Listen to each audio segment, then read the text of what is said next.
So అసలు varicose veins రాకుండా ఉండేలా మనం ప్రికాషన్స్ తీసుకోగలమా అనే విషయాన్ని సో మన డాక్టర్ సంజీవ్ రావు గారి మాటలో తెలుసుకోవాలనుకుంటున్నాం. డెఫినెట్‌గా తీసుకోవాలమ్మా. ఎందుకంటే మన లైఫ్ స్టైల్ అనేది మార్చుకోవాలి ఇప్పటి నుంచి. అంటే ఒకే చోట ఎక్కువ సేపు కూర్చోకుండా ఉండడము, ఓకే. హైడ్రేషన్ లెవెల్స్ మంచిగా మెయింటైన్ చేయడము, హ్మ్. ఇతర హెల్త్ ఇష్యూస్ లైక్ డీబీటీ గాని ఏమైనా ఉంటే ప్రాపర్‌గా దానికి ట్రీట్మెంట్ తీసుకుంటాము. హ్మ్. షుగర్స్ అనేది కంట్రోల్‌లో పెట్టుకుంటాం. రెగ్యులర్‌గా ఎక్సర్సైజ్ చేయటం. ఇవన్నిటి వల్ల మనకి ఈ వారికోస్ సమస్య అనేది ఎక్కువ కాకుండా ఉంటుందమ్మా.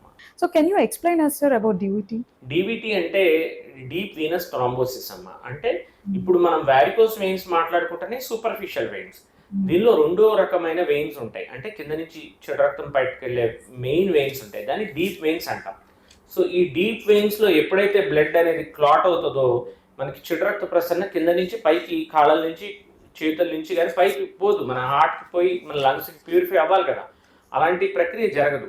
అలాంటి జరగని ప్రక్రియని మనం డీప్ వీనస్ థ్రాంబోసిస్ అంటాం. సో ఈ డీప్ వీనస్ థ్రాంబోసిస్ ప్రాబ్లమ్ ఉన్నోళ్ళు సడన్‌గా ఉన్నటువంటి కాలు వాసిపోవటం, ఓకే. ఎర్రగా అయిపోవటం, తీవ్రమైన నొప్పితో ఉండడము, హ్మ్. ఇలాంటి ప్రెజెంటేషన్స్ ఉంటాయమ్మా. ఓకే. కొంతమందిలో డైరెక్ట్‌గా పల్మనరీ ఎంబాలిజమే ప్రెజెంట్ అయ్యి సడన్‌గా ఆయాసంతో ప్రెజెంట్ అవుతుంటారు. హ్మ్. ఊపిరి అందకపోవడంతో ప్రెజెంట్ అవుతుంటారు. హ్మ్. సో ఇలాంటి వాళ్ళందరిలో కూడా మనం ఈ సిమ్టమ్స్ అయితే ఏదైతే ఉన్నాయో చూసుకోవాలి. ఓకే. మనం ట్రీట్మెంట్ అనేది అందజేసుకోవాలి. ఓకే.